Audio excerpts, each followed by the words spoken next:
Fala, doutores! Eu sou Ricardo Valente, oftalmologista aqui do Rio de Janeiro, idealizador do canal Fala Doutores. Canal esse você já vem conhecendo, vem tentando trazer as celebridades aí do mundo da saúde para abrilhantar, sempre privando pelas cabeçadas, que é onde a gente aprende. O pessoal vem aqui falar de história bonita, falar de suas grandes vitórias, que eu acho que a gente precisa valorizar mais. Eu fico tentando puxar as cabeçadas e os tropeços da vida para que vocês tentem não cometer os mesmos erros. Obviamente que vocês vão cometer, mas tem sempre um limite, né? A gente vai ouvindo várias vezes as histórias, que a gente acaba que aprende um pouquinho mais.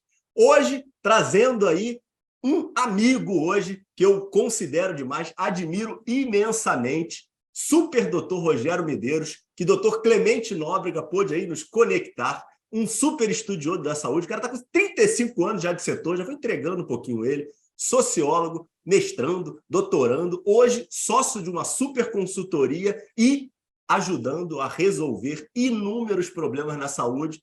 Podem contar com esse daí, vocês vão ver a história aí de sucesso. Então, fala, doutor Rogério, tudo bem? Tudo bem, Ricardo, muito obrigado pelo convite. Eu me sinto lisonjeado com isso. Eu sou um aprendiz eterno e foi muito bom conhecer você via Clemente mesmo. E vou tentar aqui contar um pouquinho da minha historinha, mas a minha área é saúde. Eu costumo, desde a minha infância, eu brinco que eu não passei no vestibular de medicina, mas eu não consegui sair dessa coisa chamada saúde, né? Vamos ver o que a gente pode compartilhar com vocês aí. Maravilhoso. E sempre com uma baita de uma humildade, né? A gente já sabe que o episódio vai ser espetacular. Mas vamos lá, Rogério. Origem, início de tudo, como é que era a tua família? Era família, era ausência de família? Como é que foi o início dessa tua história aí? Boa, é sempre bom a gente rever histórias, Ricardo. Eu me coloco na história do Brasil. Eu sou um verdadeiro filho da classe média-baixa que conseguiu, aos duros trancos, galgar algum espaço na formação, graduação, pós-graduação. Eu nasci no Mato Grosso do Sul e meu pai era trabalhador de represa na época do governo da ditadura que a gente tinha no país, basicamente. Eu morei numa cidade chamada Ilha Solteira, minha infância e pré-adolescência. E para você entender basicamente um pouco isso, então meu pai trabalhava em barragem, construção de barragem, minha mãe cabeleireira. E essa cidade é atípica para quem assistiu aquele filme Edward, Mão de Tesoura, todo mundo certinho, todo mundo saindo na mesma hora, com os mesmos carros. Era essa cidade que ela era fragmentada em níveis sociais. Então, você tinha em 6 níveis a cidade, para se ter uma ideia, onde o nível 1 era o profissional de menor qualificação dentro da empresa, e o nível 6 eram os doutores dentro da empresa, na época CESP, que hoje foi privatizada. Então, a sociedade era rachada, o clube era rachado, você tinha um clube para o nível 1 e 2, um clube para o nível 3 e 4. Então, eu vivi este momento que tinha uma estagnação, tinha uma divisão muito clara e você não podia fazer, por exemplo, eu, quando criança, não podia aprontar muito, porque senão avisavam o guarda, que avisava o chefe do meu pai, e meu pai poderia ser demitido. Então, a gente tinha um momento nisso. Mas, enfim, foi bom porque a gente cresceu sabendo um pouco e aprendendo a quebrar barreiras, né? Eu conto que a gente Você tinha nasceu essa consciência, Rogério? Não, ela foi Do sendo medo do teu pai ser construída. demitido? Não, eu tinha um medo. A consciência, não. Quando eu falo eu tinha um medo, porque a consciência a gente construiu ao longo da adolescência, né? Então, por exemplo, você me apresentou como sociólogo. Eu construí as minhas relações entre os vários níveis. Então, eu era amigo do filho do engenheiro, que era nível 6, como era amigo do coletor de lixo, do filho do coletor de lixo, que era nível 1. E ali você construía todas essas relações, e assim que eu fui construindo, eu diria, a minha vida, meu posicionamento, o meu entendimento do que é possível, o que você entrega e o que você recebe dentro dessa sociedade como um todo. Talvez aí que nasceu um pouco a sociologia, depois já na minha fase de adulto, né? Isso quando eu daí entrei você na era faculdade. estimulado, Rogério, esse comportamento de transitar em todas as áreas, ou você acha que é teu, individual? Eu, eu vou chamar que ele é um aprendizado, Ricardo. Eu vou pegar, por exemplo, o aprendizado. Meus pais nunca tiveram além do primário. Eu e meus irmãos, nós somos em 4 irmãos, biológico e um adotivo, todos formados, né? Mas meus pais não tiveram esse acesso. E a minha mãe, como cabeleireira, ela atendia a filha, a esposa do diretor, a esposa do executivo. Então, à medida que na cidade eu era conhecido como filho da cabeleireira, porque a cidade Uhum, era pequena, estou falando de uma cidade de 15 mil habitantes, à uhum. época, 12 mil habitantes. Então, por conta disso, você acaba aprendendo, e eu aprendi com a minha mãe, apesar de não ter formação, saber se relacionar com estes grupos com mais e com menos, e você ir transitando um pouco isso. Tem uma história muito gozada. Eu encontrei certa vez com o Ney Matogrosso no aeroporto aí de Santos Dumont, e eu estava conversando com o Ney, que o pai dele também foi dessa mesma cidade, em épocas diferentes. Eu fui vizinho de fundo do Ney Matogrosso, mas o pai dele era o comandante do Mato Grosso, era um senhor forte, severo, daqueles que, apesar de espírita, a única igreja católica da cidade, ele ia lá e fazia leitura sobre as regras da empresa na época da ditadura, né? Eu falei, Ney, eu lembro, criança, com meu pai, ele falou, quieto que o Coronel Mato Grosso está falando agora. E a gente tinha que ter um respeito por aquele momento. E aí você entende toda a trajetória. No caso do Ney, o que virou e por que ele cresceu, para onde ele foi, né? E no meu caso, muito menorzinho, da gente entender as relações e as trocas para tudo isso da sociedade. Para mim foi uma construção, basicamente. Eu acho isso, eu vim Como é que era aprendendo com essas pessoas.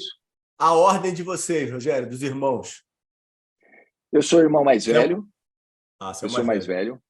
velho. Aí eu tenho mais 2 irmãs e um irmão, e por fim uma quinta, que é uma irmã também, que é adotiva, e dentro dessa história de família ela é negra, né?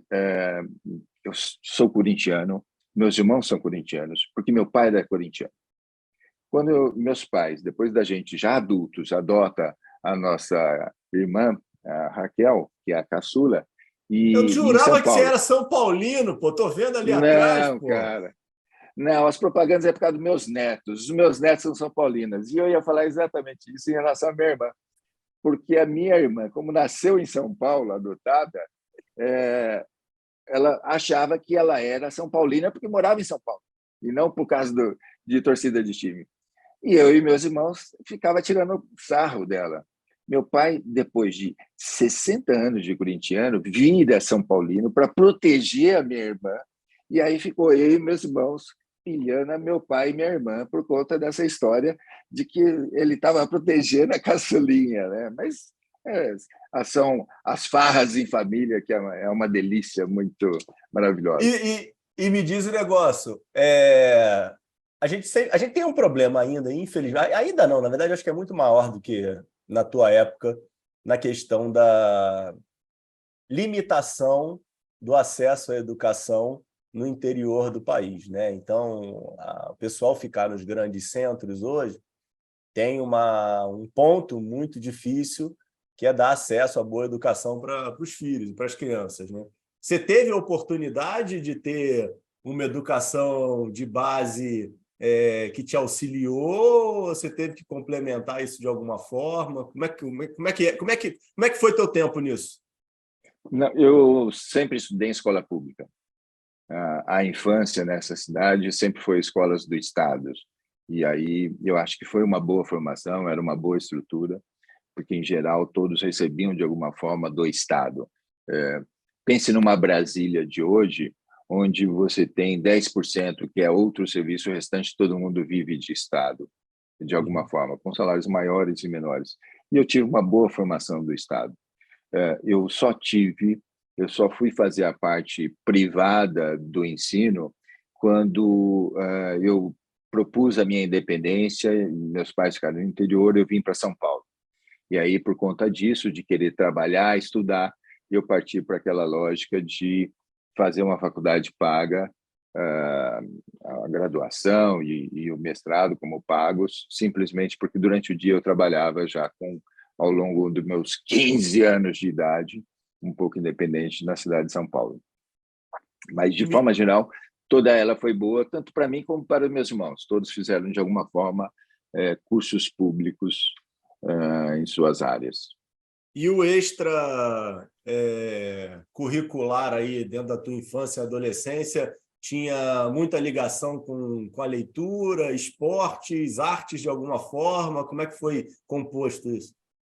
Foi muito leitura. Eu fiz teatro na infância e adolescência, então isso me ajudou bastante. Então, hoje eu sou eu leio praticamente 2 ou 3 livros por mês, quase que naturalmente.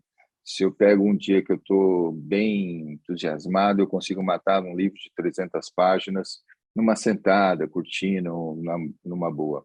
Então, eu nunca fui para o esporte, efetivamente, mas tive o esporte na minha vida. Fiz judô, fiz natação, fiz uma série de atividades na infância, muito mais como complemento, mas não era o meu sex appeal. Meu sex appeal sempre foi pessoas, e talvez por isso que eu acabei caindo na área da saúde, né? Então, foi teatro que eu fiz, seja uma hora como contra-regras, uma hora atuando, uma hora dirigindo, já na fase adulta. Teatro amador, é lógico, é onde eu me divertia um pouco mais, né? Mas foi um pouco isso para as atividades extras que me chamaram mais atenção.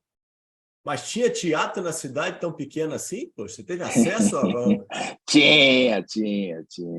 Tinha teatro incentivado pela escola num primeiro momento, então você tinha algumas atividades incentivadas, e, para ser exato, a cidade tinha 2 grupos amadores, um chamava Paiol e o outro Gruta, e eu estava nesse grupo chamado Gruta, que eram amigos da infância, que eu mantenho relação até hoje com esse pessoal.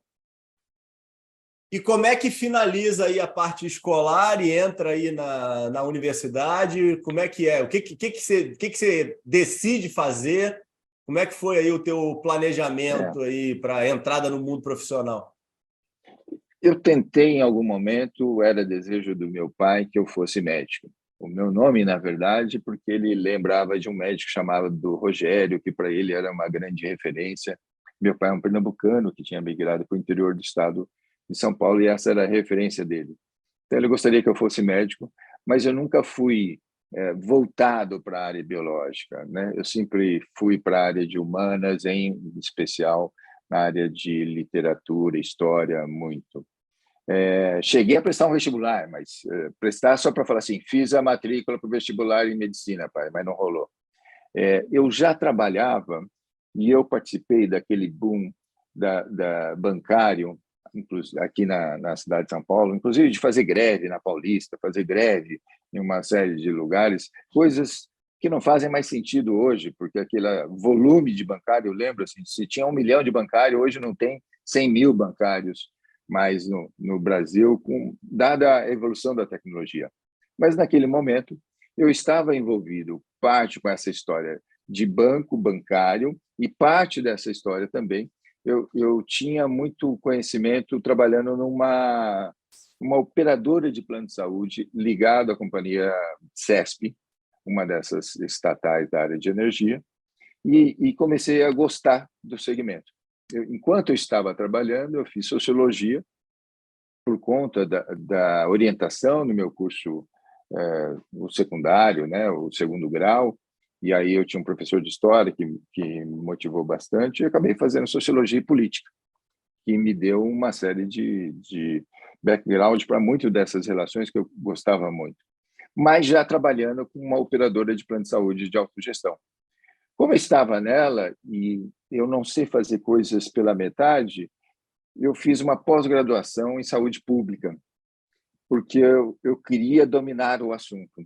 Eu não sei Isso entrar você no já assunto. morava sozinho em São Paulo, Rogério? Já morava sozinho em São Paulo. Eu vim para São Paulo aos 15 anos morar só. Como a cidade é grande, apesar de ter uma rede de apoio de tios, tias, de segundo, terceiro grau, mas eu morava em república com amigos portanto, assim, eu fui construindo todo esse processo, né? Você sai então da tua cidade quando você termina o segundo grau. Quando eu termino o segundo grau. Mas você Eu começa saio a aos trabalhar 14 para lá. os 15. Eu começo a trabalhar lá. Comecei a trabalhar eu fiz na época, Senac, desenho industrial, e também fiz auxiliar de mecânica para motos, mas ao vir para São Paulo eu entrei em bancos. Por conta de parentes, eu acabei trabalhando numa agência bancária de um grande banco. E aí eu termino o segundo grau e já entro na faculdade a partir deste momento, né, para fazer a E a sociologia. faculdade já era à noite. Você já trabalhava Já durante o era à dia e fazia noite, faculdade à noite. faculdade à noite. Tá. Aí cursa, são quantos anos?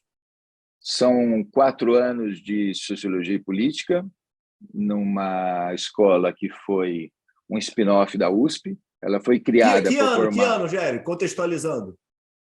89, 86 a 89, 90, por ali. Tá. O país já estava bem mais Já calmo, tinha né? abertura, tinha uma Exatamente, série de né? coisas. Então É. durante a tua universidade, o teu período de faculdade não foi um período muito politizado, ou foi? Ele foi politizado porque foi a época das diretas, 86, Sim, sim. que eu estava ali. E boa parte dos meus professores eram ligados, de alguma forma, aos movimentos políticos. Por Tá. exemplo, Fernando Henrique foi um dos meus professores. Uhum. Então, eu tinha um pouco dessas, Fernando Henrique, Erundina, tinha uma série de membros que se transformaram em políticos dos diferentes movimentos de esquerda e direita. Também eu tinha como colegas de faculdade que se formaram comigo. E me diz um negócio, a gente pega também aí a questão da Constituição aí a Constituição De em si e o 88, SUS de 88. É, isso você tinha algum pensamento crítico a respeito disso? Não, estava sendo construído, você estava não. meio que fora disso. Estava sendo construído, eu estava fora disso e estava muito mais próximo do segmento privado, como operadoras de Tá. autogestão e prestadores. O público apenas como leitura, não como prática. E isso é Eu, outro ponto super relevante, né? Porque não existia saúde suplementar, né? Esse momento não, que você estava. não como ele é hoje. Você já Sim, sim, tinha, sim. no caso da operadora de autogestão, que era a Fundação CESP, fundamentalmente, ela tinha uma lógica de atendimento que não tinha muito dessas coisas, TIS, guia, as autorizações eram grampeadas no holerite dos funcionários, tinha uma outra lógica de prestação com ambulatórios, já um pouco da verticalização que a gente chama hoje, mas naquele momento não tinha este conceito bem formado, né? Então aí vai fazendo essa estruturação. E olhando para trás hoje, como é que você vê o teu momento participando dessa saúde privada, nesse momento relativamente conturbado aí de início, de novidade, né? Mudança é sempre uma complicação danada, né? É. É, Como é que foi viver isso daí, tentando trazer um pouco para a realidade de muitas pessoas aí que estão assistindo a gente que não fazem ideia do que seja isso, ou que tenha sido isso? É. E, cara, eu às vezes eu paro para refletir sobre isso e sou obrigado a revelar que aí eu sou obrigado a colocar um copo de vinho para ajudar na minha reflexão, porque senão eu não consigo Uhum. captar isso de forma adequada, né? Hoje eu tenho estou falando de 2023, eu tenho um sentimento misto de euforia e depressão sobre toda essa estrutura que aí está. Então, para aqueles com os quais eu trabalho, desenvolvo projetos, eu vou dando a euforia, eu vou dando motivação, porque eu acho que a gente precisa mudar Uhum. toda a estrutura que aí está. Eu não acredito que esse modelo deva permanecer por muito tempo, e a gente precisa fazer alguma coisa. E, ao mesmo tempo, me dá uma depressão, porque eu vejo que a gente está deixando muita gente de fora. Talvez por conta do meu envolvimento na área pública, mais precisamente a partir de 2002, quando eu entro para a área pública com mais força. Então, quando eu vejo essas duas coisas, eu fico numa situação antagônica, discutindo comigo mesmo, entre como é que eu faço, promovo, provoco a mudança para tentar ter uma solução nova para atender todo mundo, sem deixar ninguém para trás, né? Eu não sou, e de forma nenhuma eu defendo, que a gente tenha que ter esses sistemas antagônicos, privado e público. Eu acho que dá para ter os dois, de certa forma, compondo. Eu acho que dá para ter os dois, de certa forma, desenhando um pouco esse movimento.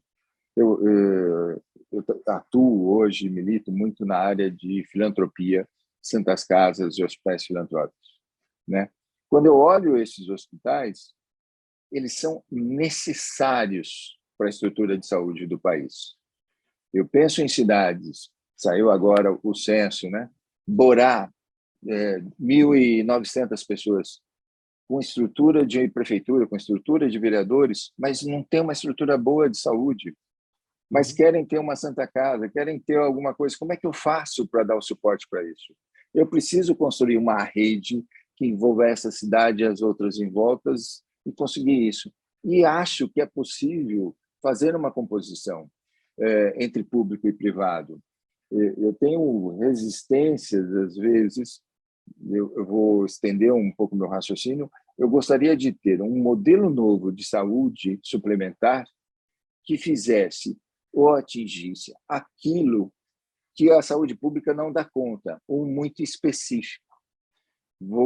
Por exemplo, às vezes a gente está deixando de dar atenção básica para o público, consulta clínico geral, cirurgias de baixa complexidade, né? E esta população sendo desassistida.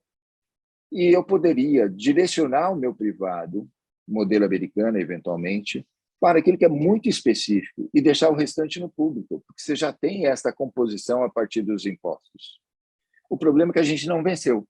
A gente quer dar um ou outro, ambos na sua integralidade. E eu não acredito desta forma, a integralidade separada. Para mim, tem que ter uma composição entre essas duas coisas.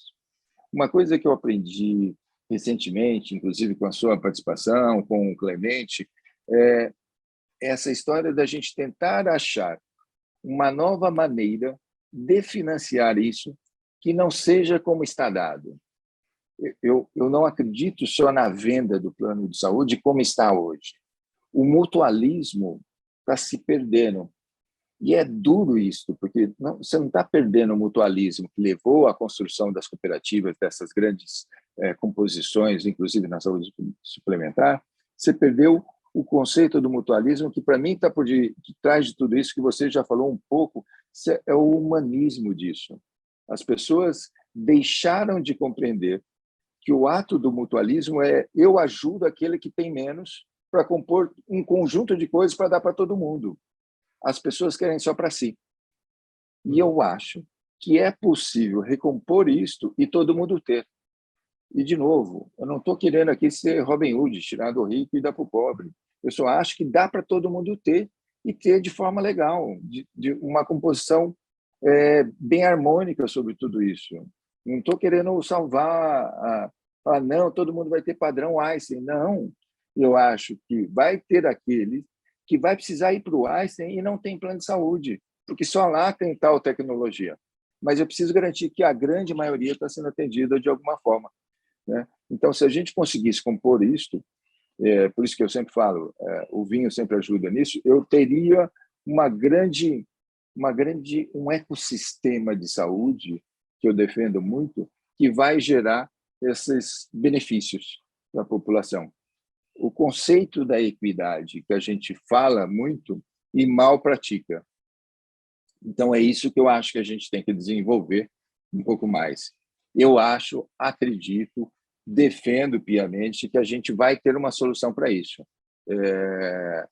Eu quero fazer parte, inclusive, dessas provocações. Não sei se eu vou conseguir entregar isso, mas eu quero fazer parte dessas provocações. Então, esse movimento de empurrar, eu faço diariamente. Acordo falando, não, vamos lá, vamos tentar criar alguma coisa. E guardo para mim esta dor de, puxa, as pessoas não estão enxergando, mas eu não posso mostrar o que elas não, essa minha dor, eu tenho que mostrar só o outro lado. Mas me diz um negócio, 88 e 90, o lançamento mesmo do projeto, você trabalhando aí nesse lado meio privado, como é que foi receber o SUS? Era uma esperança de tipo, poxa, vai estar sendo construído algo. Você estava completamente, assim, não faz a mínima ideia do que estava, até porque o teu momento de idade, mas é porque como você estava tão contextualizado aí na questão universitária e acaba que vocês pensavam, né, e estavam vendo aqueles movimentos todos, deve ser até algo estimulante para vocês. Como é que foi isso para você? Olhando hoje, né, como é que era? Alienação? Era esperançoso? Achava que ia dar errado? Não, para mim era esperançoso.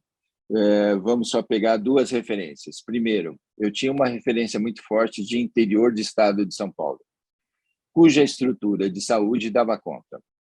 Onde não dava conta? Numa cidade como a São Paulo. E eu não tinha o horizonte de Brasil. Naquele momento, meu horizonte era muito estado de São Paulo. Né? Ainda que eu tivesse algumas vezes ido ao Rio de Janeiro para fazer algumas atividades de trabalho, mas o meu horizonte e conhecimento da estrutura era o estado de São Paulo. Então, saindo da capital, a saúde pública atendia. A capital, mais ou menos. Né? Depois a gente começa a ter um boom disso, então ele parecia o que hoje a gente pergunta para os sobrinhos adolescentes, normal, tio, né?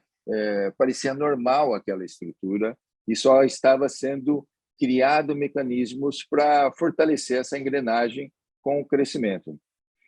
Eu tenho para comigo que aquele desenho, e é a mesma leitura que eu faço, às vezes a gente não conseguiu esgotar a leitura do Marx e o Capital, que a gente não conseguiu rodar toda a teoria dele para falar ela válida mesmo ou não. A mesma coisa, eu às vezes faço essa mesma analogia em relação à saúde.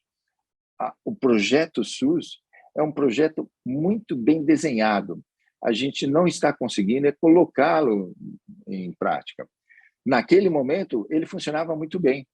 Eu me recordo, até por conta de parentes, que Penápolis, no interior do estado de São Paulo, próximo ao Centro-Oeste, foi um dos primeiros celeiros de um consórcio de saúde que originou a regulação, onde havia troca entre os municípios, tanto de recursos como prestação de serviço.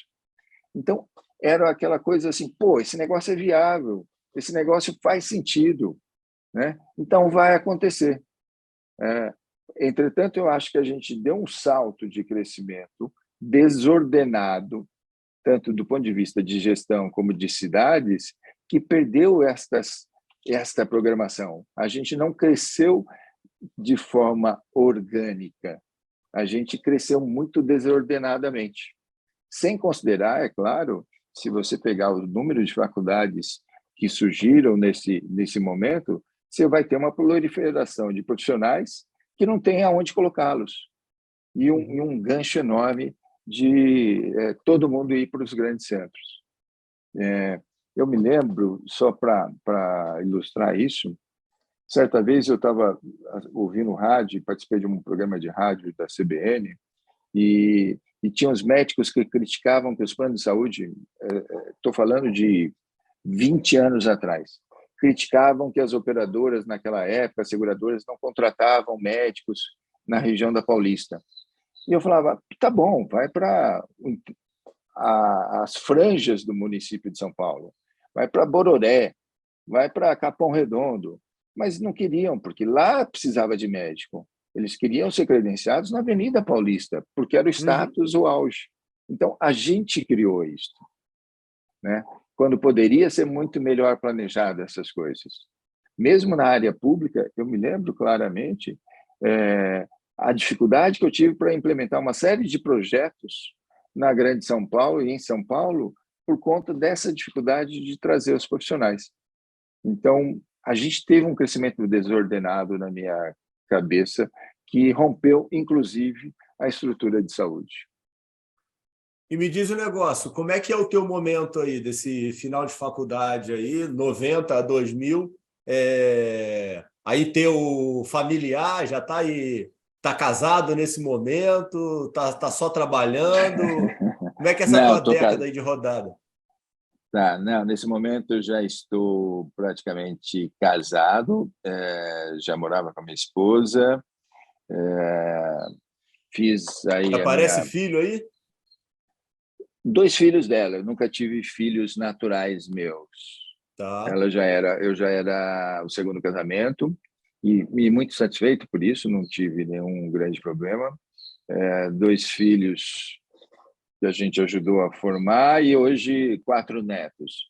Os filhos e os netos são meus. A gente sempre fala que se houver uma separação, eles não vão ficar com ela, vão ficar comigo por conta dessa construção, que eram muito crianças eles, né? Mas foi a partir dali que a gente foi fazendo tudo isso, né?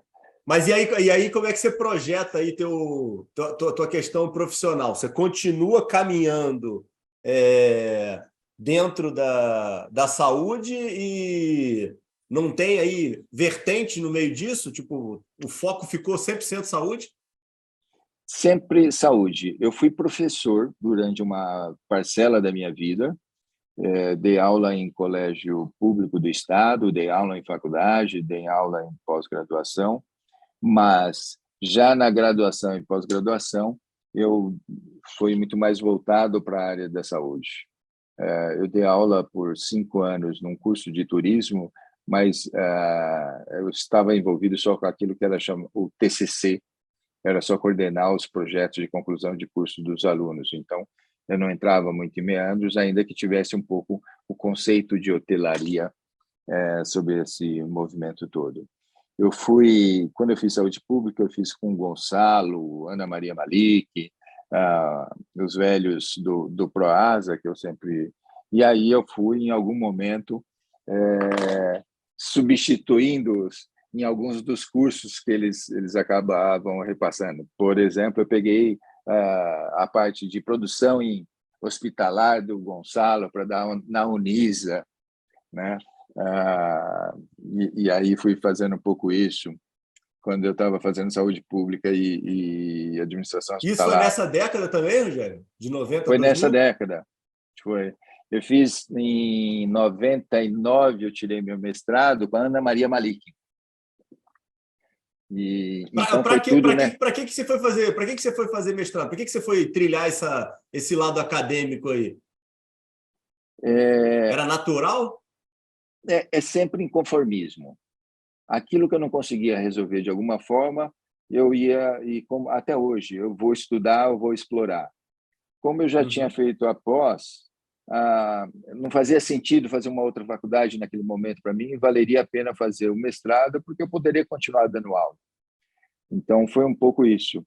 Inclusive, quando eu comecei a fazer o mestrado, nós estamos falando da década de 90, nós tínhamos naquela época o managed care, onde se falava e se defendiam que os hospitais que tivessem mais que 50 leitos iriam falir, né? Maluco, né, Ricardo? Porque é exatamente o contrário hoje. Quem tem menos de 50 leitos está falindo, não consegue sustentar o negócio. Mas naquele momento tinha isso. E a minha primeira hipótese que eu fui discutir com a Ana Maria Malik foi: tá bom, por que investem em shoppings na cidade de São Paulo quando valeria a pena investir em hospital, que poderia ser um grande negócio?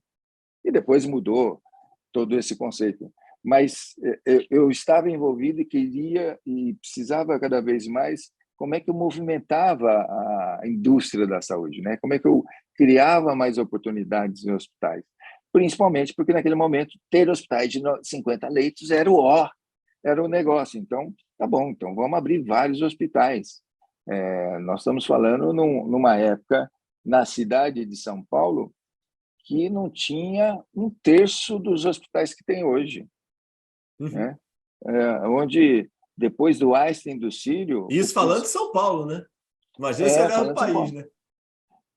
com todo o respeito aos hospitais, mas assim, depois do Einstein do Sírio, Oswaldo Cruz e HCOR, o Hospital 9 de Julho era o principal hospital. Não tínhamos ainda a Rede São Luís, não tínhamos Rede DOR, né? Então, as coisas mudaram muito nesse período todo. Eu me lembro, inclusive, essa outra passagem do meu mestrado, que eu fui entrevistar o dono do Hospital 9 de Julho, e o critério de cálculo dele, para saber se dava lucro ou não, chamava-se sacas de café, porque o pai dele era um fazendeiro do interior do estado de São Paulo, que quando deu o dinheiro para ele construir, fazer a medicina e virar dono do hospital, né, foi baseado em sacas de café. Então, ele calculava toda a renda do hospital em sacas de café. Quanto aquele lucro, naquele momento, se transformava em sacas de café, para ele poder fazer a métrica dele de sucesso. Me diz esse negócio, além desse teu inconformismo que você buscava nesses cursos de especialização, tinha uma questão de carreira acadêmica também, de melhorar a remuneração dentro do mestrado, do doutorado? Tinha, mas não, acho que talvez não tanto pela remuneração, mas talvez pela agitação de participar de todos os fomentos, né? Era muito mais o desejo de estar participando de todos os grupos de discussões que poderia fazer alguma movimentação. Eu me lembro, eu acho que eu ganhei mais dinheiro quando eu era professor, meus filhos estudando na faculdade, eu tendo bolsa, do que pela aula em si, né? Uhum. Porque eu deixava de pagar a faculdade quando eles fizeram a graduação deles nas faculdades que eu dava aula. Então, a bolsa para mim valia mais a pena do que o dinheiro em si, uma vez que eu deixava de pagar a faculdade para eles, coisas do gênero. Mas era muito mais pela participação das discussões. Eu diria que aí era muito mais o sociólogo presente do que o gestor necessariamente presente neste momento, E você né? buscava alguma autoridade nisso, Rogério, ou não? Não, Ricardo, eu acho que a coisa aconteceu. Eu vou dar um salto aí. Eu fiz o doutorado na Unifesp, a Escola Uhum. Paulista de Medicina, e eu fiz doutorado em informática em saúde. Eu não sou um cara de TI, mas eu virei um cara de TI naquele momento. Por quê? Eu estava numa operadora de plano de saúde, cujo presidente estava bravo com o diretor de TI, que não entendia o que ele falava. Ele falou: Rogério, vai lá, assume aquilo lá, porque você entende o que eu estou falando e você vai traduzir para os caras que estão fazendo o programa, seja do hospital ou da operadora. Então, a minha habilidade em negociar com os dois, eu fazia essa tradução. Obviamente, eu fui estudar TI para eu poder entender um pouquinho a Poder fala traduzir, dos né? caras. Acabei fazendo um programinha em VB, uma coisa muito peculiar, para poder falar, ó, sou um de vocês, né? Me reconheçam. E depois eu fiz o doutorado um pouco por conta e motivação disso, tentando, porque para mim estava claro também que a tecnologia era uma ferramenta de transformação da saúde, né, que E poderia por que na gerar mais escola coisas. só tinha lá? Só tinha lá, como especialidade em tecnologia em saúde, somente na Paulista. Não tinha, tinha um curso na USP que era de matemática em saúde, com Eduardo Massad, mas eles tinham uma tendência à TI, e inclusive o Chau, depois que foi transformando um pouco esse movimento para a TI, porque ele começou como matemática em saúde, transformando para TI. Ah, Mas a escola já maravilha. tinha isso. E me diz o negócio, quando é que você muda um pouquinho de chapéu e começa a ir para governo? É direto do privado, você vai para governo? É direto do privado, eu vou para governo. Para te localizar, chama-se 2004, quando José Serra assume a prefeitura de São Paulo.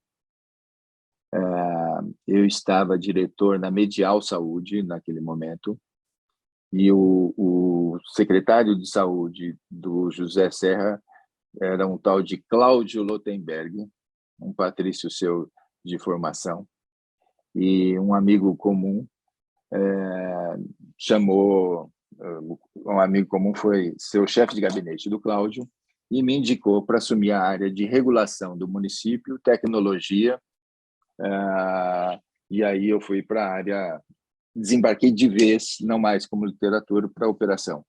Eu troquei, e essa foi uma das loucuras da minha vida, que eu acho que eu devia estar mais do que bêbado naquele dia, porque eu fiz um downgrade de 5 vezes o que eu ganhava como diretor para ir para a área pública. Né? Você dá risada, Ricardo? E, e, Porque... e, e, e teve apoio familiar? Não, não, não, não. Mas foi fantástico para mim. Eu acho que assim foi ali uma grande cartaz na minha cabeça, a movimentação. Eu tinha uma falsa expectativa, como eu era Você continuou professor. casado, né? Continuo. Então deu certo, poxa vida. Deu, né? Eu acho que todo mundo depois entrou na cachaça, né? Eu acho que é um pouco isso. Mas aí eu tentei driblar entre o salário do público, mas aí sim o salário de professor fez alguma diferença, né? E eu tinha Ah, uma você continuava expectativa, dando aula nesse momento? Quando você continuava estava na dando aula. medial? Na Medial ainda continuava dando aula, pós-graduação, graduação, e que era uma vez por semana. O que aconteceu, eu aumentei o número de aulas. Eu sempre Ah, quis então ficar ligado. é isso que eu ia te perguntar. Você continua sempre ligado, então, dentro desse trajeto todo, quando você faz o doutorado, você dá aula também ao mesmo Continuo momento e dando aula. continua na tua vida Até, o, profissional em algum momento. até hoje eu ainda dou uma aula por semestre Uhum. para os cursos, mas é, é como uma cachaça isso. Assim, eu preciso, para dar uma refrescada na cabeça, manter um vínculo com a educação.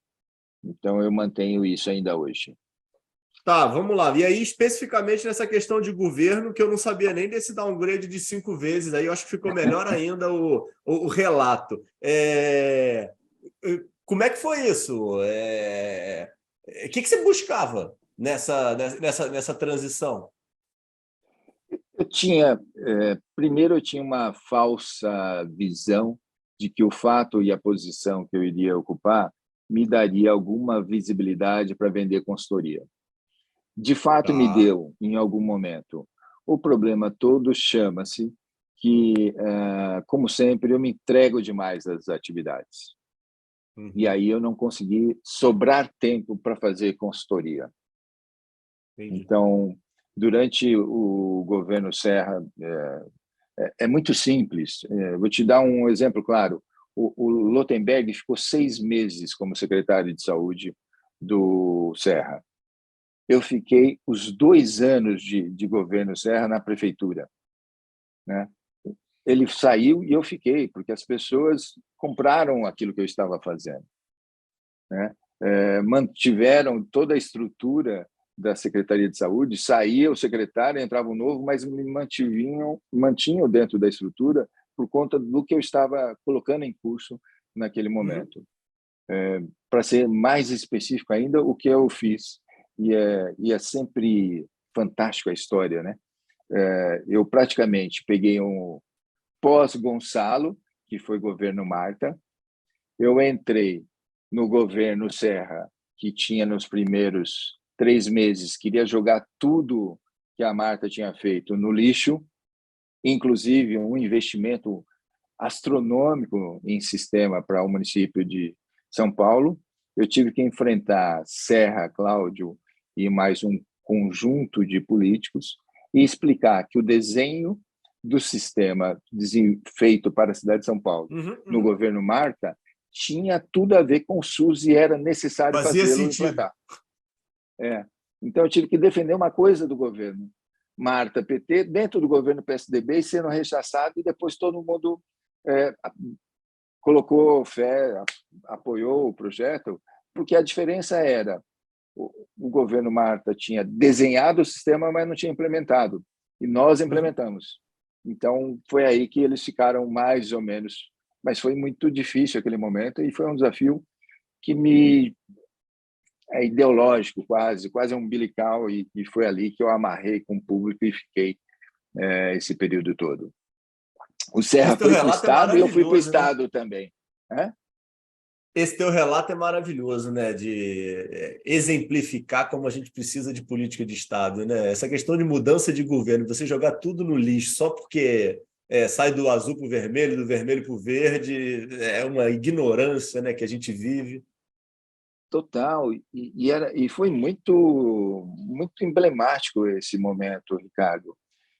Eu lembro que eu já conheci o Gonçalo, já tinha sido meu professor, já tínhamos tomado uísque junto, mesmo durante as aulas, né? E a gente tinha uma relação entre nós que era legal, né? Então não tinha por que romper.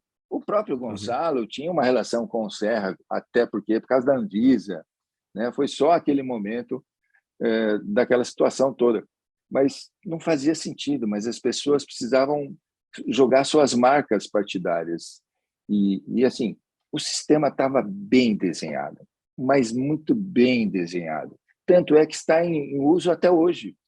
Precisa de aperfeiçoamento, mas está em uso até hoje uma coisa que foi desenhada no governo Marta, com o Gonçalo como secretário de Saúde, tendo aí pessoas como Antônio Lira, que foi do Sírio-Libanês, que foi do HC, e a gente implantou e está rodando até hoje.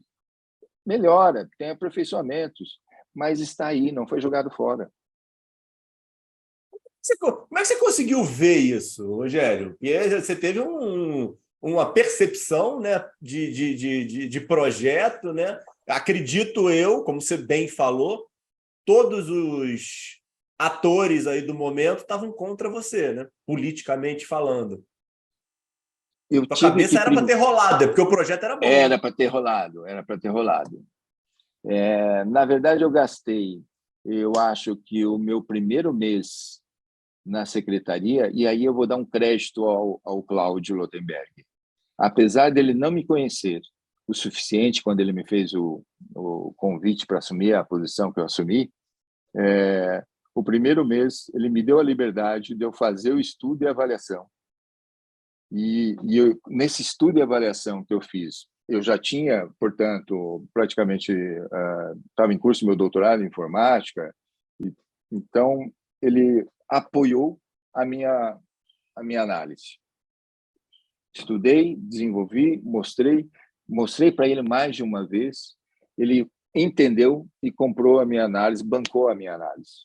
Então, esse foi um ponto que eu reputo foi importante.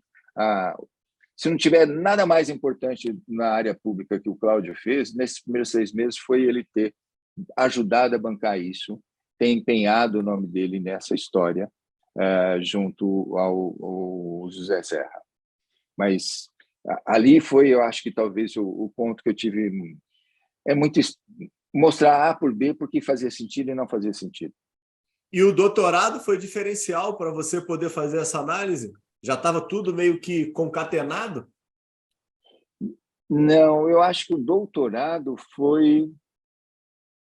ele não foi a ferramenta que gerou o total da análise, mas me ajudou a construir uma rede de relações para aprender sobre essas análises. Tá? Para você ter uma ideia, vou te contar outra historinha que depois todo mundo me bate sempre, eu falo. Eu fiz doutorado em informática em saúde, mas, Ricardo, eu fui fazer uma apresentação de um artigo que foi aprovado em Cusco, no Peru. Uhum. E o meu tema do doutorado chamava telemedicina, o impacto econômico da telemedicina. Eu Peraí, estou quando falando isso? isso 2007. Tá bom. 2007 a 2009. Eu fui apresentar esse artigo em Cusco. Na época, foi uma turma do Ministério da Saúde fazer a apresentação, e fizeram uma apresentação sobre o impacto da telemedicina, e o meu artigo falando assim, se o governo não gastasse esse dinheiro que ele estava gastando em telemedicina, ele jogasse para a pensão básica, a gente produziria X milhões de consultas, X isso, X isso, X isso, porque em 2007 a telemedicina não era o que é hoje. Uhum. E não fazia sentido os investimentos que eles faziam naquele momento para uma coisa de pouco impacto social. E eu estava discutindo que não tinha impacto social. Nós voltamos de Cusco.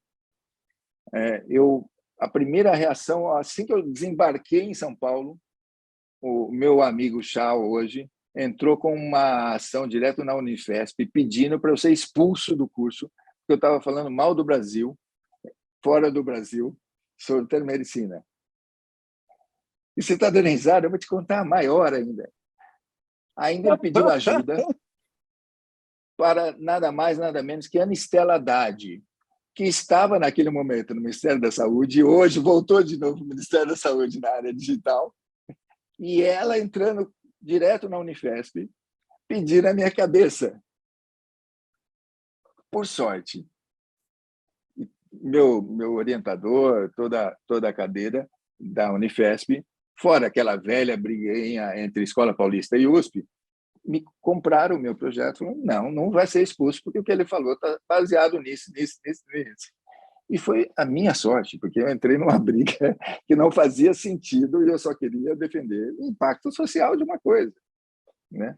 Mas, e aí o Chao ficou por Falaram muito que tempo teve bravo comigo. o Tchau deve ter ficado falando que você estava com problema por causa da altitude, consumiu muitas balas de coca lá em Cusco, e aí foi tudo isso que aconteceu, né? Mais ou menos isso, mais ou menos isso. E é engraçado, porque a vida dá voltas, né? O Chao Ou depois seja, foi vocês banca viram do que eu meu nem doutorado. estimulei ele, né? Ele me criou o corte ficou maravilhoso. Ele falou: você viu tudo partindo do Dr. Rogério diretamente, hein? E o Chao foi minha banca, ainda me aprovou no doutorado. Mas é evolução, a gente se encontra hoje nos congressos, conversa como Dá dois risada. amigos de infância, né? Mas é a evolução do processo como todo. Ele tinha um projeto naquele momento e eles queriam dinheiro, porque eu fui bancado pela União Europeia neste evento em Cusco, né? E eles estavam ali, tinha uma exposição para a União Europeia sobre a possibilidade de pegar recurso para mais projetos no Brasil sobre telemedicina. E com a minha fala, todo mundo falou, mas ele está falando isso, vocês aquilo, e criou esse mal-estar, mas que era natural. Acho que para aquele momento fazia todo sentido o que eu escrevi. Hoje, significativamente, não. Hoje você consegue perceber que a telemedicina tem um impacto social que não tinha à época. Eu acho que a pandemia ajudou bastante esse desenvolvimento. Mas que história é essa de União Europeia? Você estava bancado pela União Europeia? Não entendi. De onde veio isso? Explica aí. A União Europeia tinha um capítulo junto à ONU sobre projetos de impacto em saúde. Em Isso você estava no especial, governo do estado já tinha saído do município. eu já tinha saído do município, estava no governo do estado, né? Foi contínuo essa tua fase, Rogério? Foi Você fica contínuo. 2 anos no município e mais depois direto no estado? Não, eu fiquei 6 meses entre um e outro, basicamente. Tá. Que eu fiquei um tempo fora, que foi fundamentalmente que eu trabalhei com uma corretora, mas foi isso, basicamente, que eu fiquei fora. Mas, né, sim, eu continuava com o doutorado e sim, eu continuava no Estado e aí e tinham projetos onde a gente submetia os artigos das diferentes faculdades sobre a área de telemedicina ou impactos na saúde do ponto de vista social. E eu Então, me inscrevi para um desses projetos. Essa questão da União Europeia, então, eles bancavam um projeto da universidade. da universidade. E eu era um desses inscritos. Tanto Aham. é que eu fui falar lá, fui falar na Colômbia, e aqui no Brasil, tudo bancado por eles. Com Entendi. diferentes passagens, uma série de coisas, né? Mas E isso daí tudo, não tem nada. E isso daí é tua passagem no Banco Interamericano? daí, nesse intervalo entre município e estado, e mais esse material, as pessoas me referenciaram para um pessoal do Banco Americano, Interamericano. E foi aí que eles pediram para fazer a avaliação de tecnologia para um município de São Paulo, porque eles estavam pegando um empréstimo do Banco Interamericano para informatizar um município da Grande São Paulo. E Peraí, foi, que isso é confuso para mim. Queria até te perguntar isso. Quando eu vi isso aqui no teu CV, eu achei curioso. Como é que, para você é muito óbvio, pô. Você participou do negócio todo. Como é que funcionava isso? Como é que funciona isso? Onde é que parte o projeto? Da onde vem a verba? E qual é o interesse, mais ou menos, aí dos atores dentro disso? tá. Bom, a Várias conexão perguntas em uma. tá, não tem problema. A conexão básica ela se parte da academia, por conta do meu Tá. envolvimento com os vários projetos da academia, fundamentalmente. Então, na academia, eu fui que tinha já professores consultores do Banco Interamericano, mais especificamente na Faculdade de Saúde Pública de São Paulo, onde eu tinha feito a minha a pós-graduação. E aí, sabendo da minha participação nesses projetos e na informatização do município de São Paulo na área de saúde, nesse período que eu fiquei os 2 anos com Serra, eles me indicaram para um projeto do BID, para ser avaliado pelo BID. Aí o BID avaliou o meu currículo, fez uma série de entrevistas comigo e me contratou como consultor para os capítulos de investimento em tecnologia em municípios do Brasil. Então, qualquer pedido de dinheiro desses municípios, que envolvia um grupo de consultores, e eu fiz parte, neste caso em particular, com um consultor da Itália, um consultor americano, um consultor brasileiro, né? Basicamente ele ficava de Fortaleza, que foi participar lá, e tinha um português. E eu fazendo a composição da parte de tecnologia. O município pedia um dinheiro, milhão qualquer, para fazer a rede de atenção básica, não sei o quê, e vou colocar tecnologia nessas redes de saúde. E aí eu entrava para fazer esse tipo de avaliação. Tá. Entendi. E isso era um projeto com data, orçamento fechado, metas a serem alcançadas, e você, como consultor, é remunerado por sucesso de projeto ou por construção de projeto? Tinha as duas coisas. Primeiro tinha uma remuneração que era só avaliação do projeto. Tá? Na implantação, depois tinha uma segunda remuneração.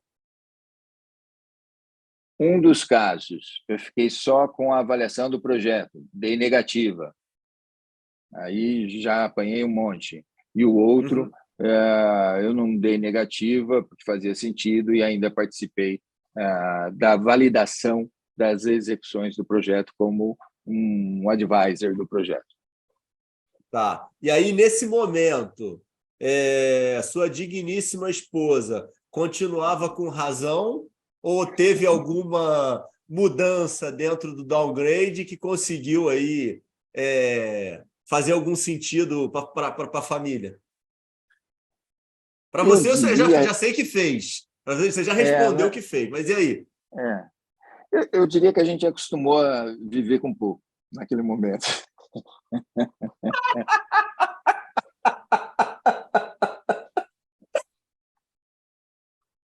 Melhor resposta eu não podia ter dado. É, não tinha outra. Tá, não, perfeito. E aí, como é que finaliza essa história aí de governo?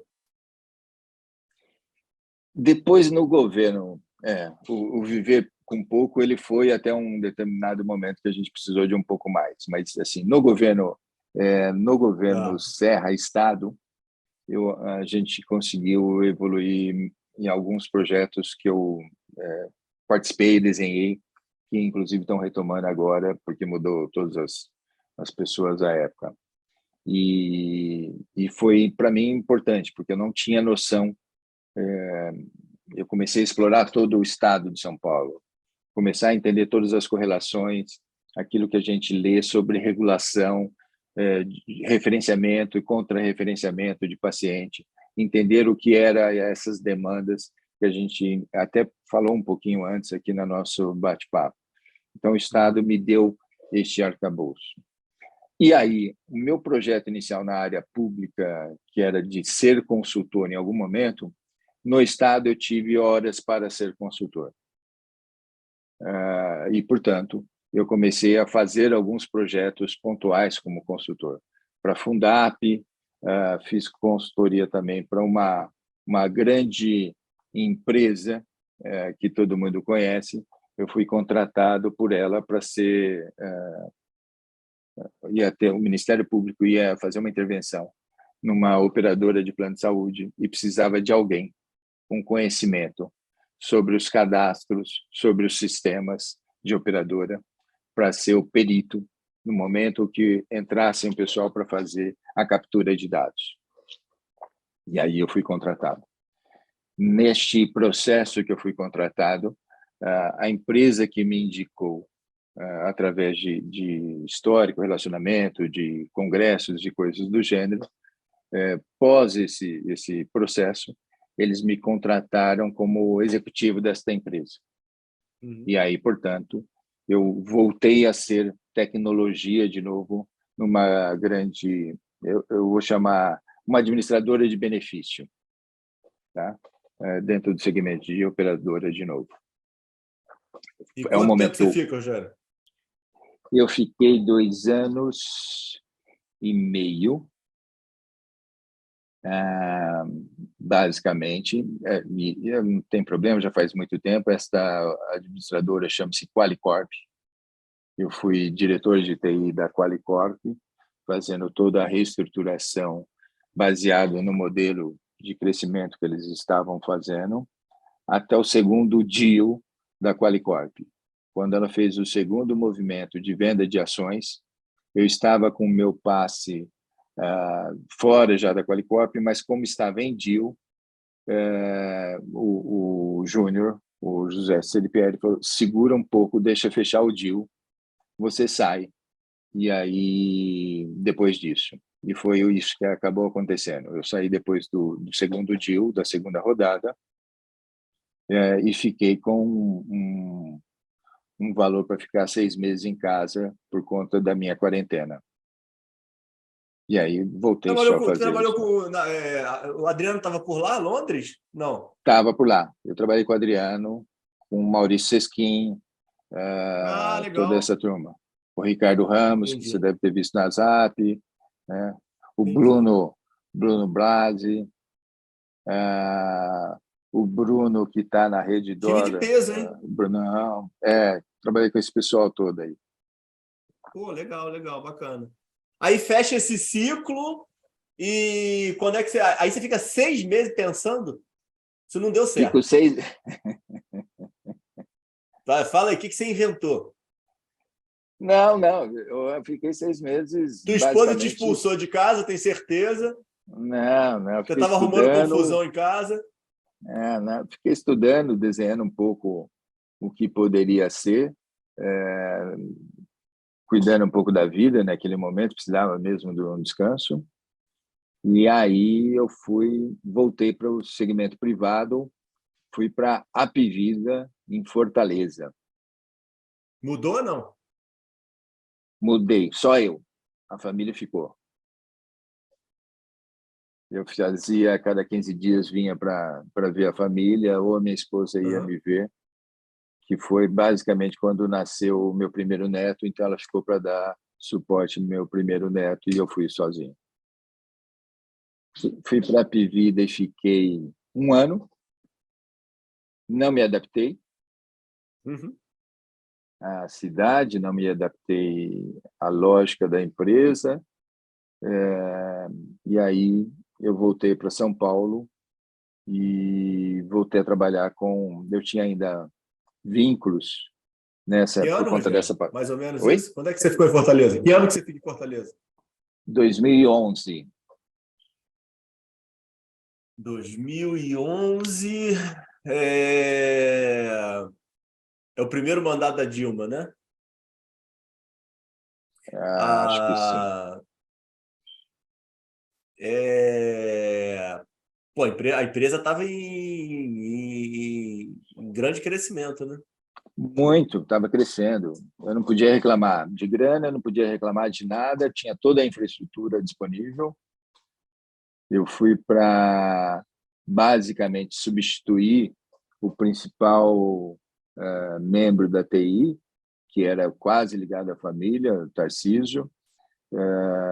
Ele ia sair, ia ficar só no conselho, e eu iria substituí-lo. Mas aí é uma questão de adaptação mesmo. Eu não me adaptei Sim, sim. à lógica deles naquele momento.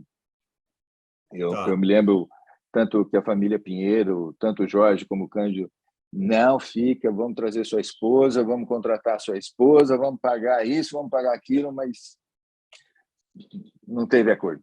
Não teve acordo. Eu preferi, de novo, perder dinheiro e voltar para a Não, área pera aí, tem meio... que botar sua digníssima de novo no meio da história. Não teve acordo do doutor Rogério ou não teve acordo da sua digníssima? Fala a verdade, poxa vida. do Dr. Rogério. Tá bom, maravilha. Não, para ela estava legal, até porque ia só em férias praticamente para lá, Uhum. uma boa localização, então aproveitava a praia, então tinha essas coisas todas. Mas para mim não deu. Foi Eu minha senti melhor que fase, foi você minha tá melhor ficando muito fase burguês física, nessa inclusive. época, né? Hã? Você tá ficando muito burguês nessa época e você deu uma freada, né? Falou, eu Mais preciso ou de um menos, pouco de minimalismo, né?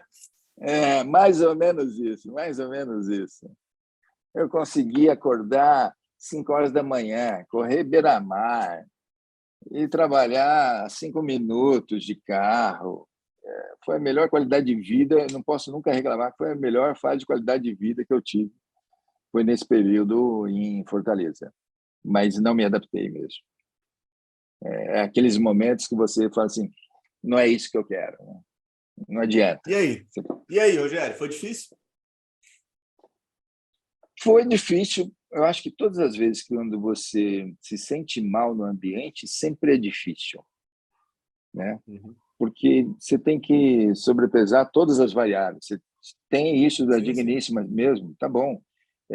Vamos de novo dar um downgrade de 5 para um quinto, né? Uhum. Vamos abrir mão de todos esses benefícios. É delicado mesmo isso. Mas para não me machucar, eu preferia abrir mão, porque senão você começa a se mutilar, né? Você começa a não ficar bem consigo mesmo, a cabeça começa a não funcionar mais, né, como você gostaria. Eu estava bem de qualidade de vida física, mas sozinho. A gente sempre relembra, eu não sou muito ligado a novelas, Ricardo, mas eu lembro que eu ficava durante a semana no meu apartamento em Meireles, o melhor bairro de Uhum. Fortaleza. A minha esposa na nossa casa aqui, eu ligava o notebook, ela assistindo novela lá e eu assistindo novela no apartamento, com um Zoom da época ligado, né? Uhum. E simplesmente para a gente sentir proximidade, porque não tinha, é muito difícil isso. Esse negócio que para todo mundo, pandemia, remoto, longe, essas coisas, é muito maluco. Para mim, a minha pandemia foi em 2011, né? Você ficar Uhum. distante de todas essas coisas. E netos crescendo, e a vida passando, e você, tá bom, estou ganhando bem, mas Sim, sim. daí? Né? Então, ali a gente, falei, não, eu vou voltar, porque não quero isso, não, né? Vamos começar de novo. E como é que você começa de novo? Por conta da Essa passagem foi a por época que você inventou nas startups? Não. foi foi a época que eu inventei as startups. Basicamente, de novo, a história do lado do seu contemporâneo, aí, o Cláudio Lotenberg. E um amigo comum e o próprio Cláudio me indicaram para 2 projetos aqui em São Paulo. Um era ligado a um hospital filantrópico. Você continua com esse período aí todo com uma certa relação com o Cláudio? Sim.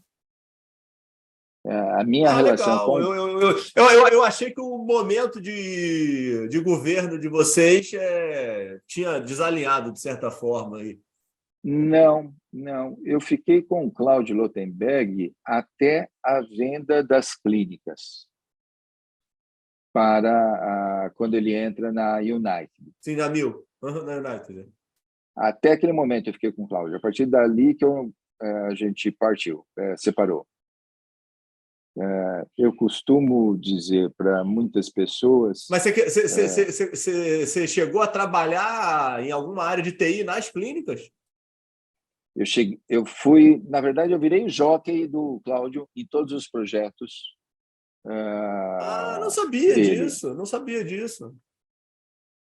Até a estruturação das clínicas eu também fiz parte.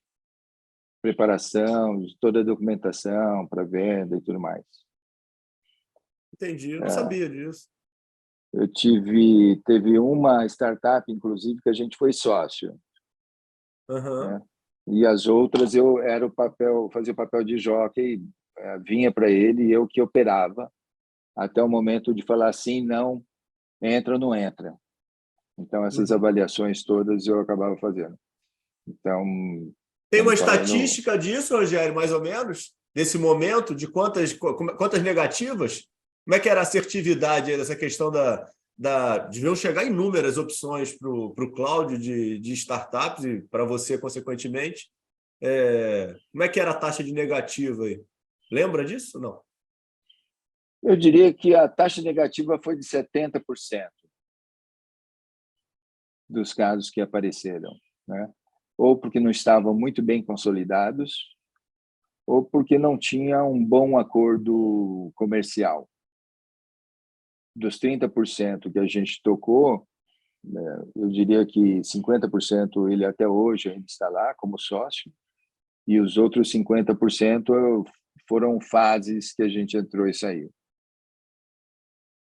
Pô, estatística boa essa tua, hein?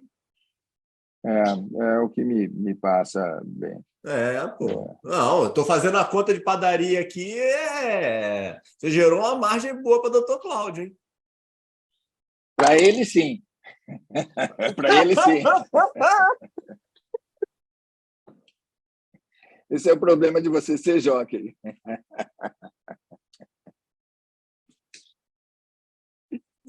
Mas te deu prestígio, poxa vida.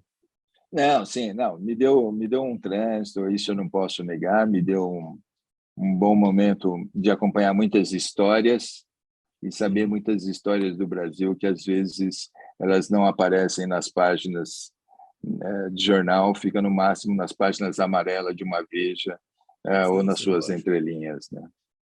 Quanto tempo você fica nisso e como é que você entra depois aí na outra área aí hospitalar? Que você é um consultor que a gente tem que tirar o chapéu, que você conseguiu passar aí em todas as áreas da saúde. Então, ouvir uma opinião tua é super valiosa. Como é que foi aí? Quanto tempo de startup e como é que é a transição aí para a área hospitalar? Eu acho que eu fiz em paralelo, entre 2011 e até 2020, foram entre startups ligado ao Cláudio, a mim, e os hospitais, porque aí eu já estava consolidado como consultor. Então, eu já não tinha mais aquele projeto inicial de executivo, já tinha sido abandonado depois de 2011, né? Desde 2011 eu já vivo praticamente dos meus projetos. seja em parceria, seja part-time com o Cláudio, seja part-time com outros, que eu estive envolvido com projetos Brasil e fora do Brasil. Neste mesmo período, e em 2011 e 2012, para ser mais exato, enquanto eu estava desenvolvendo um projeto com o Cláudio, eu também estava fazendo uma consultoria para um hospital filantrópico, que era regularizar o projeto de filantropia deles, segundo a legislação que havia sido mudada em 2009. Né? Então, dado que eu tinha passagem no público, eu consegui adquirir a experiência para entender como se fazia essas composições. Como é que um Einstein faz e justifica a sua filantropia? Como é que um sírio-libanês... Então, com um grupo ligado a essas pessoas que também estavam circulando naquele momento, já como prestadores para o público, ou em algum momento foram público e depois voltaram para essas áreas. Exemplo, eu tinha colegas que saíram da prefeitura e foram para o Einstein. Então, trabalhar com isso em projetos de filantropia, ou na Beneficência Portuguesa, em São Paulo. Então, com essa experiência, a consultoria me deu esta mobilidade de tentar coordenar projetos para regularização público-privado e justificar os SEBAs das instituições filantrópicas. Com isso, eu vou tocando isto como consultor em paralelo, eu vou trabalhando com as startups em paralelo com o Cláudio, fazendo algumas delas. Cheguei aí para a Espanha, cheguei aí para Portugal, cheguei aí para os Estados Unidos para buscar soluções para a gente poder encaixar aqui, por conta disso tudo. Tentar fazer parcerias que envolvia a Anvisa, uma série de coisas. Então, isso tudo já como consultoria e participando de um ou outro projeto inicialmente. Nisso, eu me envolvo fortemente com duas entidades, uma chamada FEOSP, que é a Federação dos Hospitais Filantrópicos no estado de São Paulo, que é os Hospitais Filantrópicos e Santas Casas, e aí me envolvo em atividades em função dessa parceria público-privado, me envolvo nos congressos deles, fazendo parte das comissões científicas, ora palestrando, e aí eu assumo uma das coordenações, que é o Congresso de Auditoria em Saúde Suplementar para hospitais, e do outro lado, para a CMB, que é a Confederação das Santas Casas de Hospitais Filantrópicos do Brasil, que congrega todas as federações de hospitais filantrópicos. Eu faço o papel de coordenação nacional das operadoras filantrópicas. Então, toda Santa Casa e hospital filantrópico que tem uma operadora, eu tornei a função de coordenar a representação junto à ANS. Então, assumindo o papel de titular na Câmara de Saúde Suplementar, ou coordenando as ações dessas entidades junto à saúde suplementar e os outros pares, abrange FENA Saúde e assim sucessivamente. Então, Você já tinha entrado no terceiro setor, Rogério, nesse teu histórico aí de vida, ou esse momento aí que fica mais forte? Eu acho que neste momento ele fica mais forte. Eu já tinha feito um trabalho no terceiro setor em 87, 88, basicamente, por ali, 88, 89. Isso era final de faculdade tua, né? Final de faculdade, quando eu fui fazer a abertura do Hospital das Clínicas para convênios, e eu prestava serviço também para a disciplina de cirurgia plástica, em especial a área de queimados. Eu estava, naquele momento, tem dois movimentos que eu fiz forte. Na cirurgia plástica, em especial, e queimados, eu fui buscar recursos para um banco de peles artificiais que estava sendo estruturado no Hospital das Clínicas e na Faculdade de Saúde Pública e Faculdade de Medicina da USP nesse período. Então, eu estava articulando todo esse processo de financiamento para esse banco de peles. E como eu estava associado ao financiamento do banco de peles, eu acabei me envolvendo com os primeiros movimentos de empréstimo para cirurgia plástica junto ao banco, né? Não sei se nessa época, não sei se você lembra, o Banco Real foi um dos primeiros a fazer parcerias com clínicas médicas e fez também com HC para poder financiar cirurgias plásticas e estéticas, a redução de mama e algumas outras, dermolipecta, como forma de gerar recursos para repor a parte negativa do SUS de falta de recurso. Banco Real se tornou Santander, pessoal. Por que vocês não lembram? É verdade, virou Santander. E naquela época também, por exemplo, Ricardo, teve muita polêmica, porque deu notícia, mídia, o governador era o Covas, e estavam falando que o Covas estava privatizando o HC, quando a gente começou a fazer esse movimento de gerar receitas complementares. Então, eu diria que ali eu começo a fazer um pouco o terceiro setor, tentando construir esses dois conjuntos mais fortemente a partir de 2011. E aí, maravilha, Rogério. É uma curiosidade que eu tenho aí. Acabou que a gente não teve essa oportunidade de trocar no curso. Como é que é a tua visão hoje, dentro desse cenário aí das Santa Casas, em relação à perspectiva de viabilidade do modelo de negócio, que são hospitais fundamentais para o país, isso é inegável, né? Mas como conseguir fazer com que eles realmente fiquem de pé e consigam auxiliar a população com um grande propósito deles? Eu primeiro tem uma questão que para mim assim é quase emocional. O Brasil, as cidades, a sociedade não vai abrir mão dos seus hospitais, suas santas casas. Ele pode estar quebrado, mas eles não vão abrir mão. Sempre vai ter uma quermesse, sempre vai ter um bingo, sempre vai ter uma loteria que vão fazer para poder subsidiar as santas casas. Mesmo que elas estejam ruins, mal estruturadas, não dão a atenção adequada, mas a sociedade não abre mão disso. Isso é uma coisa muito muito interior das pessoas. Quando a gente olha isso nas cidades, de forma geral, pequenas, fundamentalmente. As grandes, nem tanto.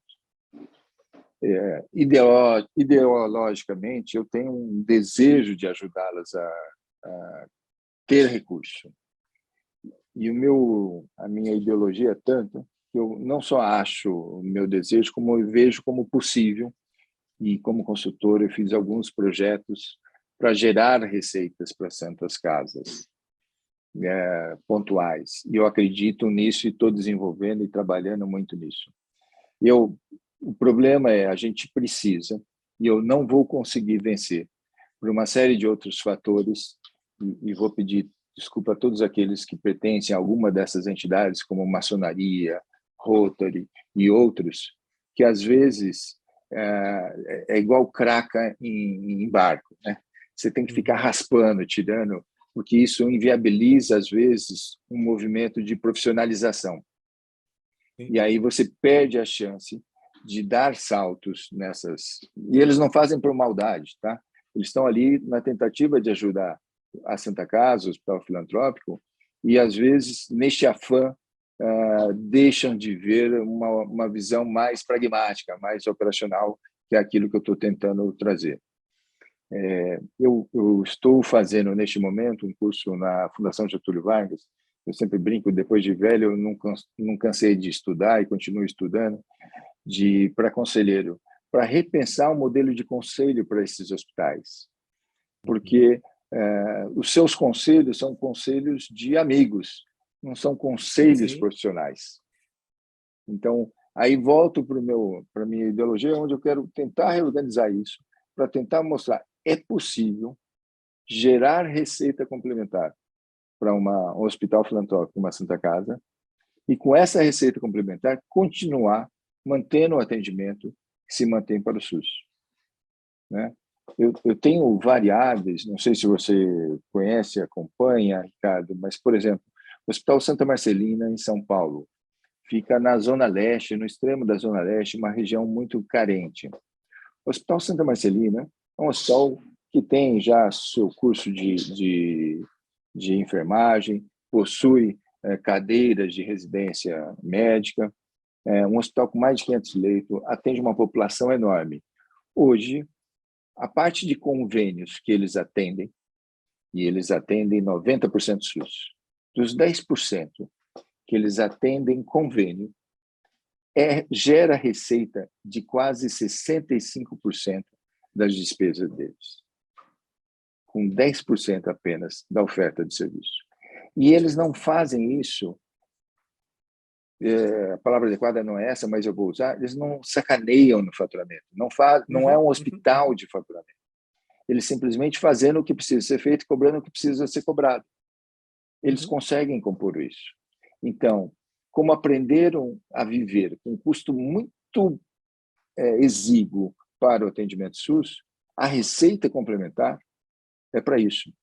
Certa vez, conversando com a irmã Rosiane, que é a presidente da unidade, da instituição, se o governo entrasse em colapso, deixasse de repassar por 6 meses os recursos SUS, dependendo até 1 ano para o Santa Marcelina, o dinheiro que eles recebem de convênio seria suficiente para eles continuarem atendendo por igual período. Caramba. Então, esta experiência é uma experiência que ela tem que ser propagada para os demais. Porque você tem como fazer isso. Às vezes, de novo, a minha crítica é que falta um pouquinho de amadurecer a gestão desses hospitais para entender que isto pode gerar receita complementar.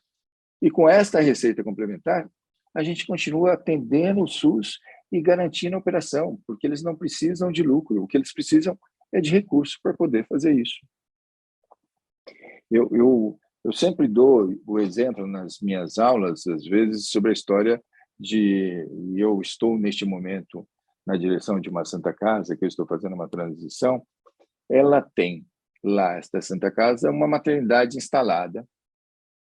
E para esta maternidade, com 20 leitos de alojamento conjunto, 4 leitos patológicos, mais 4 de PPP, enfim, ela está estruturada para fazer 200 partos mês, 200, 240, com folga.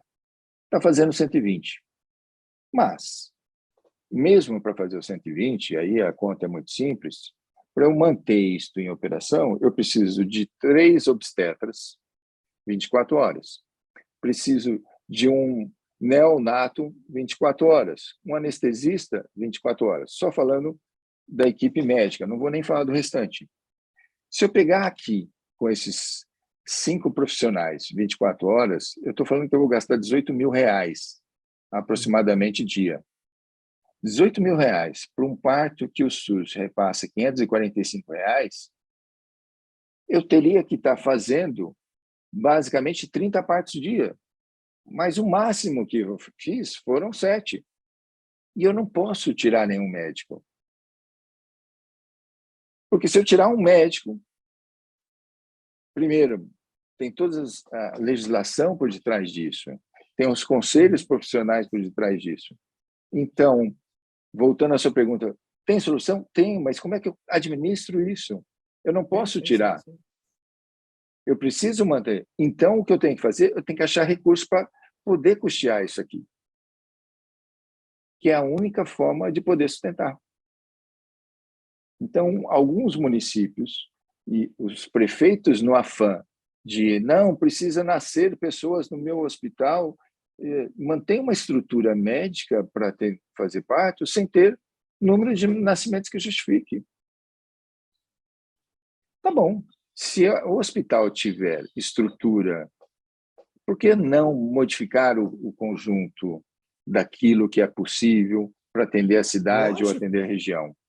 Então, que aí vem o meu aprendizado do Estado e vem a conversa que a gente fez anteriormente. Se eu conseguir integrar o público e o privado, eu consigo fazer essa relação funcionar. Então, a resposta para você é assim, eu acredito muito que é possível tornar sustentáveis os hospitais. Só precisa modificar qual é o objetivo, para onde que ele vai, o que ele vai entregar. E compor com a vizinhança. Se eu conseguir fazer isto, todo mundo ganha e todo mundo tem a população vai ter a saúde que precisa e merece. Só fazendo esta reorganização. Mas hoje, apesar de você conseguir encontrar as soluções, observar os gargalos, observar os problemas, a grande dificuldade de mudança cultural e de mudança de estrutura ainda faz com que você precise estar angariando mais recursos para manter a mesma estrutura vigente, né? Sim, ainda precisa. Tá. Isso é legal, tentando... né? Eu acho maravilhoso o teu relato, Gério. Eu acho que vai ficar bom isso aqui, no sentido de tudo bem, a gente precisa que funcione, né? E é o que você está fazendo com maestria. Mas tem os outros caminhos, né? Que são os caminhos de sustentabilidade, né? Não adianta a gente ficar passando chapéu a vida inteira, que é o grande problema da Santa Casa, né?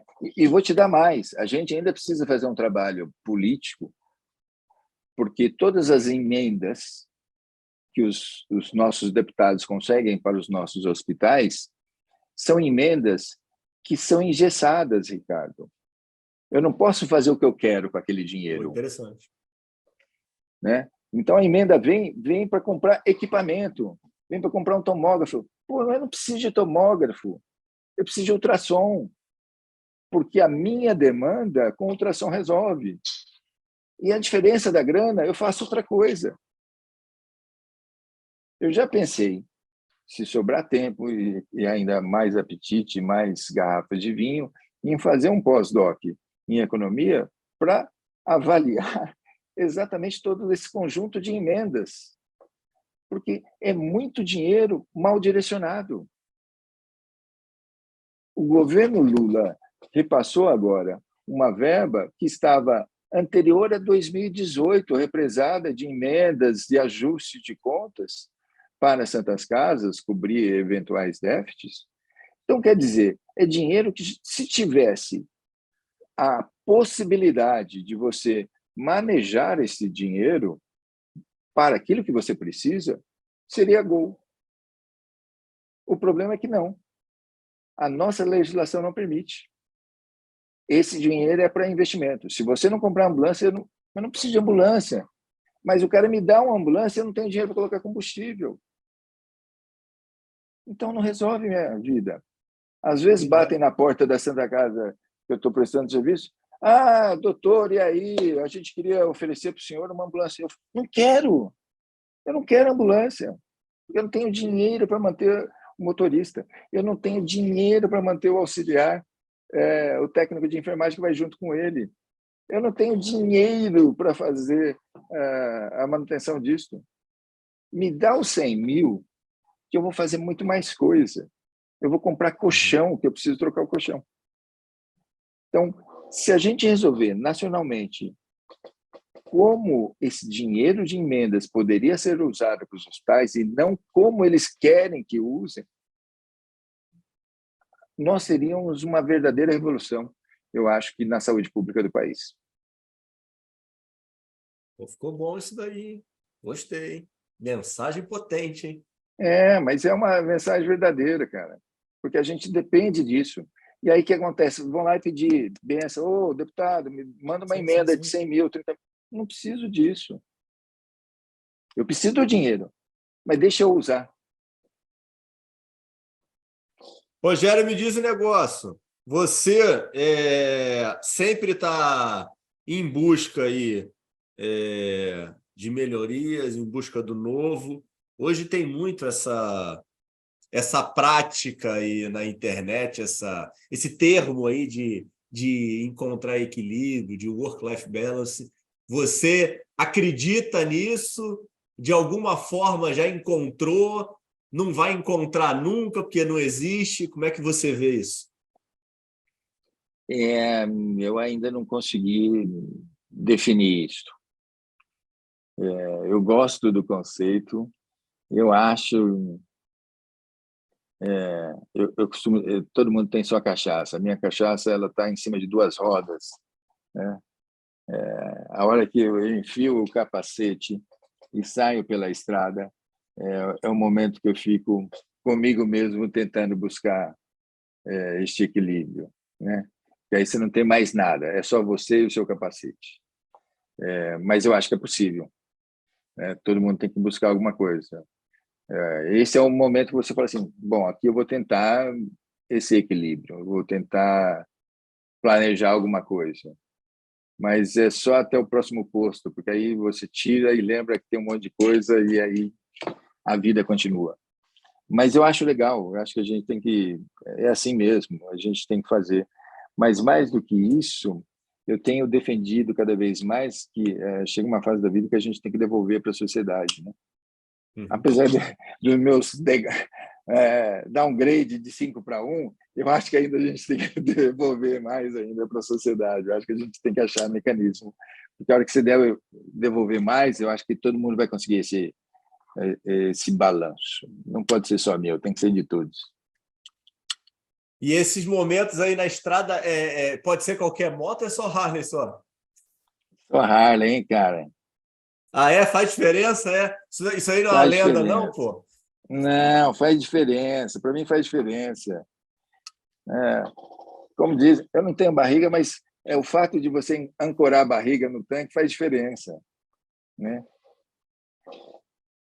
A gente vê um monte de hoje em dia os TikTok da vida, e hoje eu recebi outro de novo, daqueles que o cara coloca um copo de água em cima de uma moto Honda, acelera, acelera, o copo não se mexe.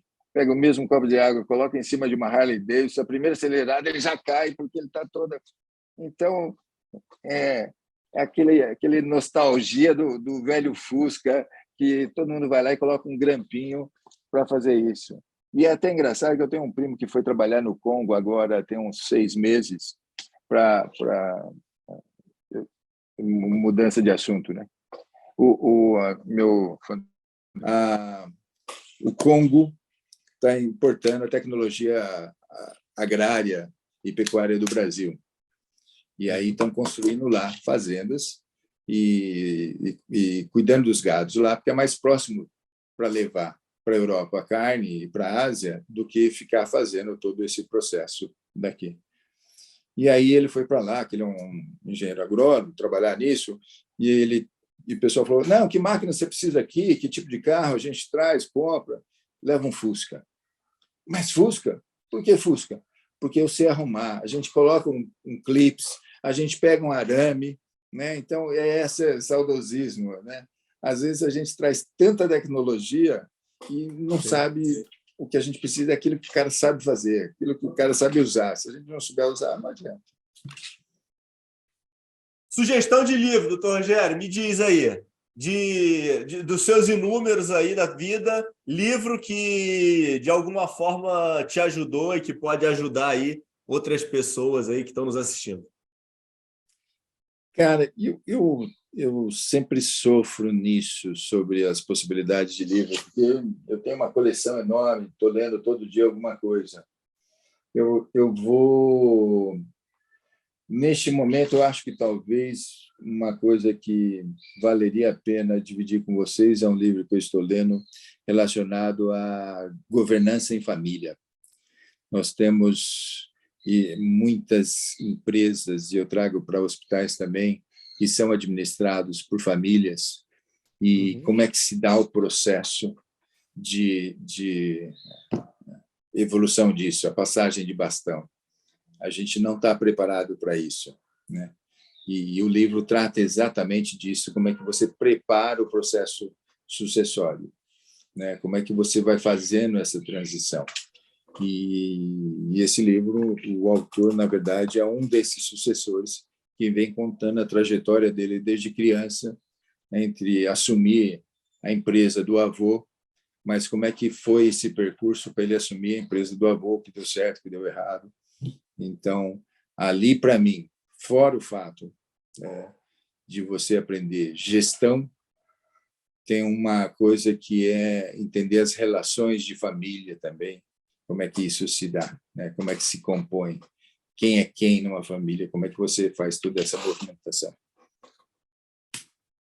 Depois você vai me mandar a foto da capa, hein, que eu vou botar Vou ali. mandar a foto para você assim da capa. Eu gosto muito desse livro. Tenho lido outras coisas.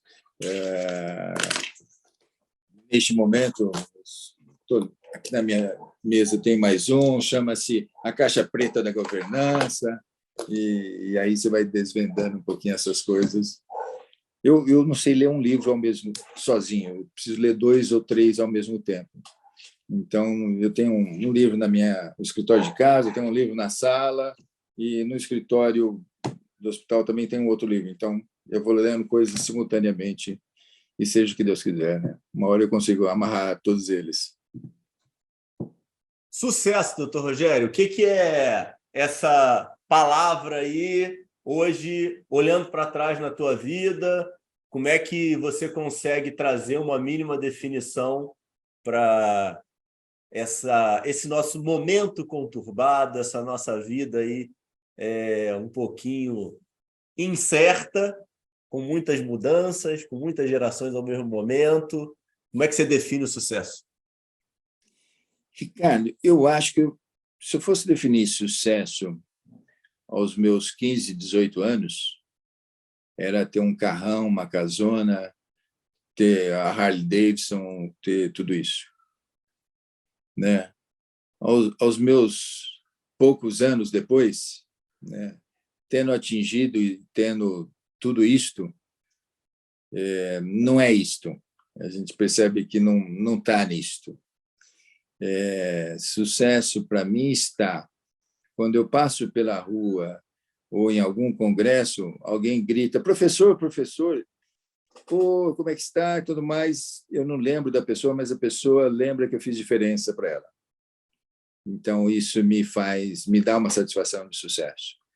Quando eu vejo que você só vai achar meu nome na história de São Paulo a hora que você vê todo o projeto de informatização, o que eu fui aprovando em 2004, o que aconteceu.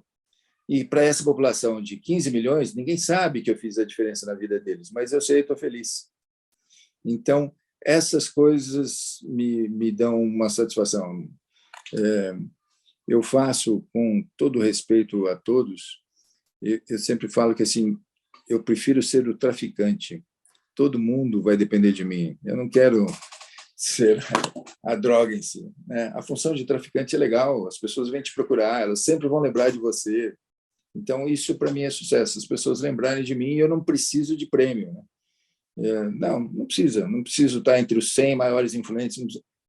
Acho que isso passou. Talvez aos 18 anos fizesse algum sentido, mas não faz esse sentido.